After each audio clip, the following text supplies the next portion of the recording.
కాలము. టెన్స్ అనేది కాలాన్ని తెలియజేస్తుంది. అంటే మనం ప్రస్తుతం జరుగుతున్నటువంటి పనులా, గతంలోని పనులా, లేదా భవిష్యత్తులోని పనులా?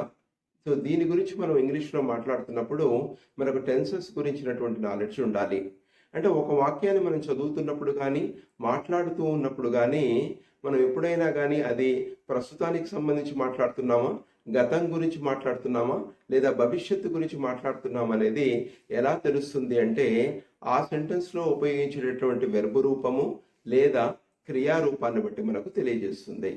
అందువల్ల మనకు మనం ఉపయోగించేటటువంటి వెర్బ్ ఫార్మ్ అనేది చాలా చాలా ముఖ్యము. టెన్సెస్ అనేవి 3 రకాలు. ఒకటి ప్రెజెంట్ టెన్సు, రెండవది పాస్ట్ టెన్సు, మూడవది ఫ్యూచర్ టెన్సు. ప్రెజెంట్ టెన్స్ అంటే ఏంటంటే వర్తమాన కాలము, పాస్ట్ టెన్స్ అంటే భూతకాలము, ఫ్యూచర్ టెన్స్ అంటే భవిష్యత్తు కాలము. సో